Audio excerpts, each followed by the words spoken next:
Hi there, welcome to the Washington Examiner's post-debate analysis. I'm Chris Irvine, the Managing Editor. I'm joined here by Mabinty Quarshie, our national politics correspondent. And well, wow, that was a complete train wreck, wasn't it? Where do we start? I mean, we have to start with the issue that everyone's talking about. Biden, this was a car crash for him. This was supposed to be his reset. This was supposed to jolt the campaign. It didn't do that at all. He came out of the gate he sounded hoarse, weak. He looked confused. He stumbled over questions. It was hard to hear him at times. These are all playing into the stereotypes that people already have. And I shouldn't even say stereotypes because they're not at this point. These are playing into the fears that people have about Biden, where can he even last another 4 years? And tonight it did not look like he could do that. And, Trump, the split screen between Trump and Biden was brutal for Biden because Trump came off sharp, clear-headed.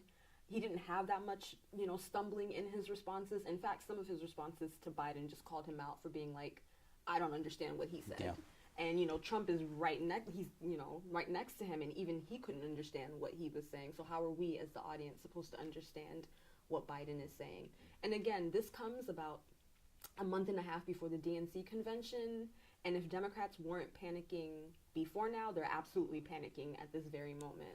The thing that struck me in particular about Trump's performance was Biden clearly had some pre-written lines that he was going to, volley at him, of having sex with a porn star being kind of the one that sticks out, and the losers and suckers line, and Trump just easily batted away every single one. And I don't even know if Trump necessarily had his A game, but I don't think he needed to bring his A game tonight. And Biden was just all over the place, as you say, right from the very start. And the immediate post-mortem, we were all watching CNN in the newsroom, and I have never seen CNN correspondents so bereft and so upset with the Democratic performance. David Axelrod even raised the prospect of Biden being replaced on the ticket.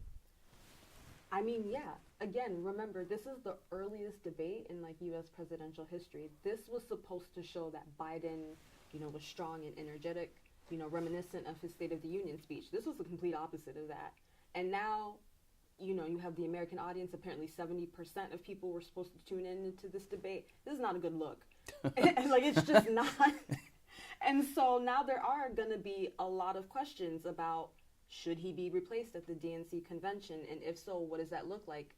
Because his VP, Kamala Harris, is not that popular. Yeah. So, replacing him with her, I don't know if that actually solves the Democratic problem that's happening right now. Yeah, I mean, that's one thing. From the debate itself tonight, if we focus on that, do you think there was any actual substance that came from it? Everybody is obviously going to remember this as one of the worst debate performances of all time, certainly in the modern era.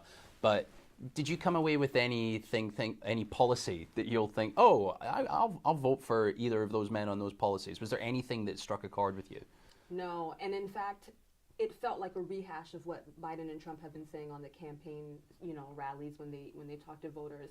I'm after this debate, I'm not even sure voters care about the policy as more of them being concerned that should we give Biden another 4 years. I know they got into spats about, Ukraine and Russia, but again, Trump has been saying that, Biden's weakness is part of the reason that Putin invaded Ukraine, because he didn't feel like he'd have consequences from America. But that's not new. They got into spats over abortion. But again, Trump has been saying since Roe got struck down that it should be left to the states. He's been trying to get the party, to back away from federal abortion rights, because that might not be the best or the most electorally popular issue. And so, yes, there was some policy conversations. I just don't know how much voters are going to care at this point because it was such a disastrous performance.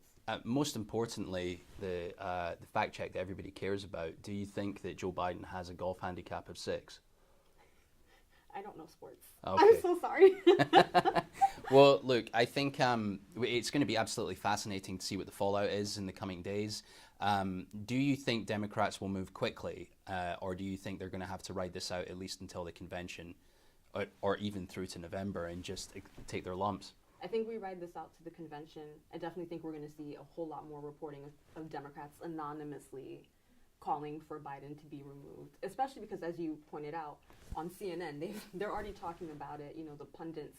And you know, even as the debate was going on, I was getting text messages from strategists, you know, basically saying the bar was low for Biden and he couldn't clear that. Yeah. And if you can't clear that in June, how are you going to last until November?